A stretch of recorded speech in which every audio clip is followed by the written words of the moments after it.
Ini moto sunsetnya di spot yang udah pernah kalian tonton sebelumnya. Tapi kali ini agak beda karena gue rencana moto menggunakan handphone lagi. Kecanduan ceritanya. Dan gue di sini moto ditemenin lagi sama Tom. Oke, kenapa sama Tom? Ya haruslah saat kita melakukan sesuatu kalau bisa didampingi oleh expertnya. Kira-kira seperti itu ya. Nah, Tom ini kan expert di dalam dunia fotografi. Kalau gue masih newbie. Dan ya nggak ada salahnya gue pelajarin karena tujuannya apa.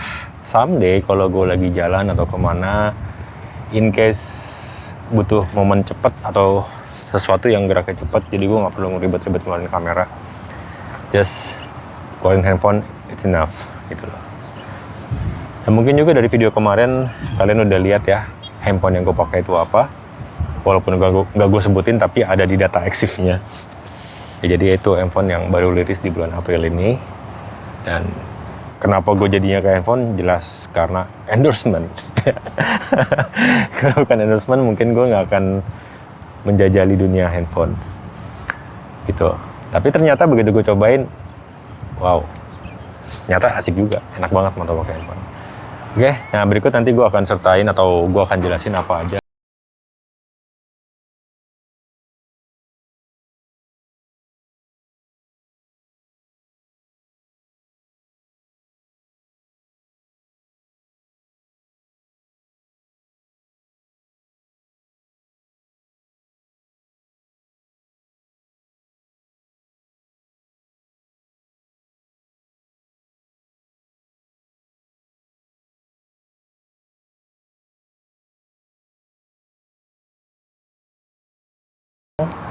jadi gue tetap standby mirrorless gue, edisi nggak mau rugi.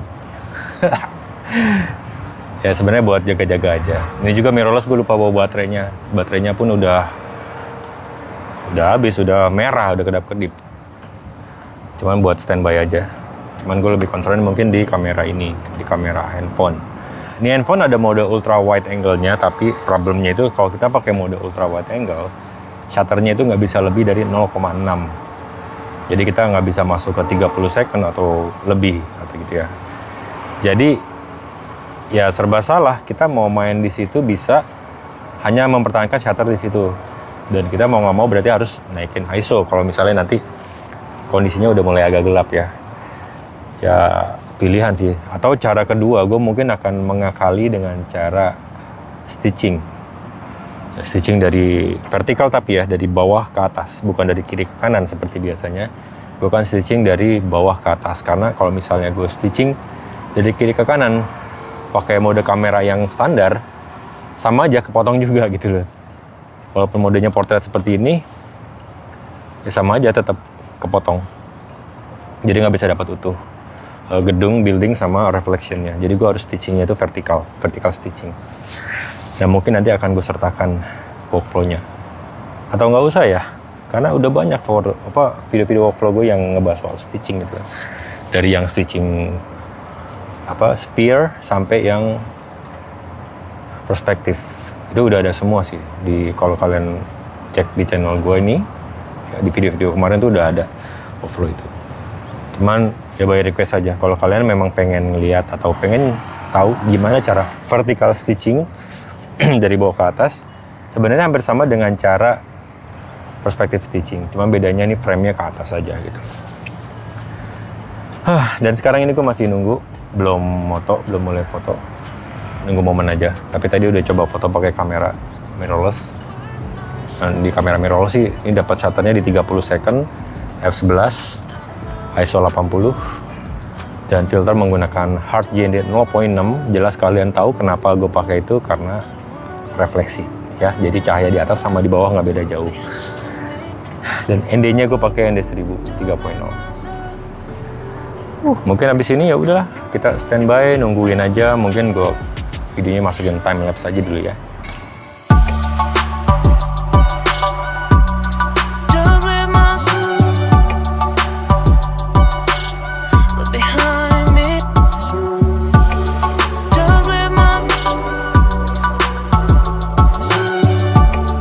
Just with my Oke, ini salah satu tips dari gua, mungkin bisa membantu untuk kalian yang moto menggunakan handphone dan merasa lensanya kurang lebar. Memang butuh effort kita untuk menghasilkan suatu image yang bisa dibilang lebar. Contoh kayak kasus di sini, gue mau ngambil full gedung ini beserta reflectionnya, mau itu mode portrait ataupun landscape, nggak akan bisa dapat utuh. Gitu, karena jarak gua dengan gedung ini bisa dibilang cukup dekat, jadi pasti ada yang mesti kita korbanin. Dan normally kalau kita cuma single shot, yang kita korbanin adalah reflectionnya di bawahnya, gitu loh. Tapi gue pengen hasilnya nanti tuh utuh, gitu loh. Nah, cara yang gue pakai adalah gue melakukan yang namanya vertical stitching. Jadi ini posisi si handphonenya, gue posisikan landscape. Nah, angle pertama arah kameranya agak tilt down, jadi nunduk ke bawah. Jadi kita akan ngambil 3 atau 4 frame. Jadi dari nunduk ke bawah, naik, lurus, tilt up, sampai benar-benar tilt up lagi. Jadi seberapa tinggi kita mau, ya semakin ke atas berarti semakin tilt up. Ya, jadi prosesnya seperti itu. Dan sekarang ini gue menggunakan mode manual. Shutter yang gue dapat sekarang hanya di kenceng banget gitu shutter speednya. Ada di sekitaran 1/1000. Ya, 1/1250, sangat-sangat kencang gitu. Dan mungkin gue akan menggunakan filter. Ya, ini ada filter. Gue menggunakan filternya ND1000. Kenapa ND1000? Karena handphone ini aperture-nya fix. Dan si handphone ini aperture dia adalah 1.5. Jadi ND1000 di handphone itu nggak seperti di kamera. Ya, jadi nggak akan bisa sama selambat di kamera. That's why ND1000 aja kayaknya kurang nampol gitu loh. Jadi gue pasang dulu.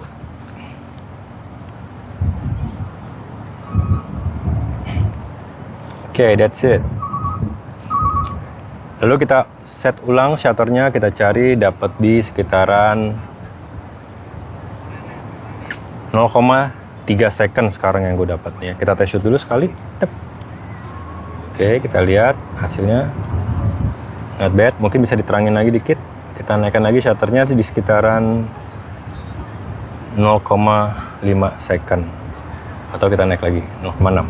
Oke. Nah sekarang pertanyaannya, gue perlu GND nggak? Nah untuk mode seperti ini,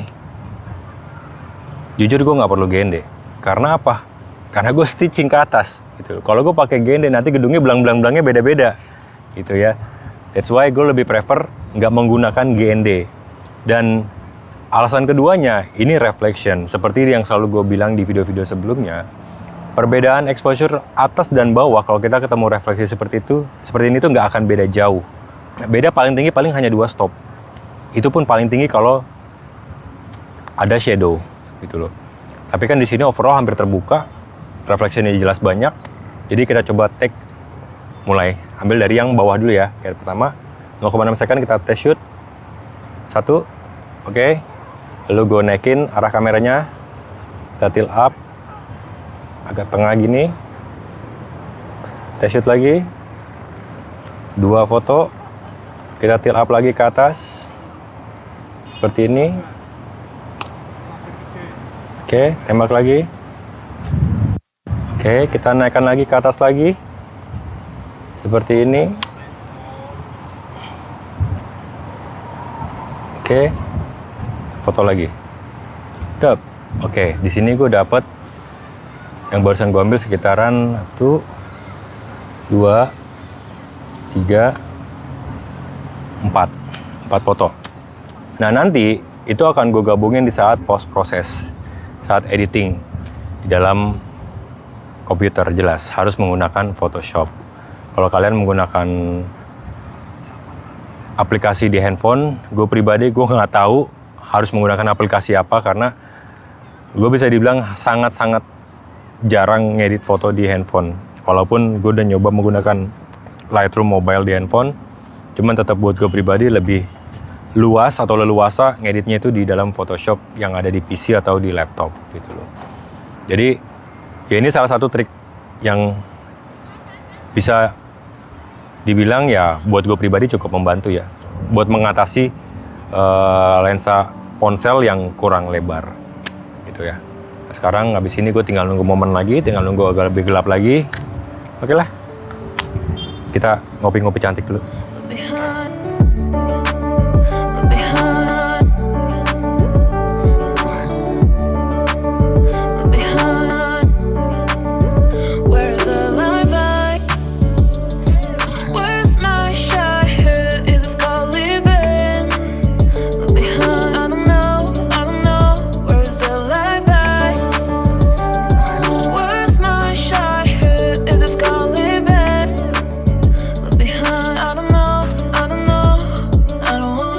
Oke, dan langit sore ini sangat bersahabat. Dan di sini gue galau antara mau menggunakan kamera atau menggunakan handphone. Karena dua-duanya bagus. Tadi gue menggunakan handphone tuh hasilnya seperti ini. Sampai kanan toh. Wow, yang menggunakan kamera seperti ini. Wow, semuanya bagus. Dan untuk kamera nih gue pakai settingan yang sama, f11. Aperture f11, shutter di 15 second, dan filter menggunakan ND64. Dan gini pakai hard 0.6. Oke, Cocok lagi cetar, gue lanjut moto lagi. Ini udah jam 6:30 kurang 5. Tadi cahayanya cepat cetar, cepat bagus. Dan semenjak tadi pas peak moment sampai sekarang gue pure totally moto menggunakan HP doang. Dan teknik yang sama di awal video tadi gue sempat jelasin ya, gue menggunakan teknik stitching tapi vertical stitching dari bawah ke atas, bukan dari kiri ke kanan. Karena kalau gue dari kiri ke kanan menggunakan mode lensa standar, tetap aja akan kepotong gitu loh. Dan sekarang aja nih dengan mode yang apa ibaratnya landscape, refleksinya aja nggak kena, kepotong banyak gitu. Dan atasnya juga kebagiannya nggak terlalu banyak juga. Gue pakai mode ultra wide, dapat semua tapi shutternya nggak bisa lebih dari 0,6 second. Dan dia lebih ngeboost ke ISO. ISO-nya jadi tinggi banget. Jadi daripada quality image-nya rusak karena ISO besar dan ini sensor kecil banget gitu kan. Kalau kita menggunakan ISO gede, secara image quality udah pasti akan sangat-sangat drop jauh. Beda dengan sensor-sensor APS-C atau full frame gitu ya. Jadi nggak bisa disamakan. Kalau sensor-sensor seperti itu sekarang menggunakan ISO besar udah sangat-sangat aman. Tapi kalau untuk yang seperti handphone gini, lebih kecil dari Micro Four Thirds masalahnya kan. Ya, so far nanti hasil fotonya bisa kalian lihat di ending video. Mungkin nggak banyak, hanya ini aja angle-nya gitu. Cuman hanya bedanya dari daylight sampai blue hour yang kayak sekarang ini. Sekarang udah momen blue hour-nya kalian lihat. Dan ini sekarang yang ada di kamera seperti ini. Mungkin nggak kelihatan ya. Nah, lebih kayak gitu.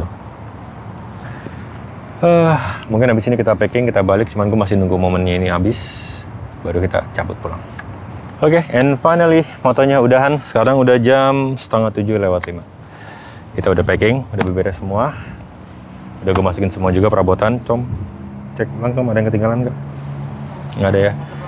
Untuk hasil fotonya bisa kalian lihat di ending video. Dan buat kalian yang baru datang di channel ini, jangan lupa untuk klik subscribe button. Jangan lupa klik like button kalau kalian suka video ini. Dan silahkan share video ini jika menurut kalian video ini bermanfaat.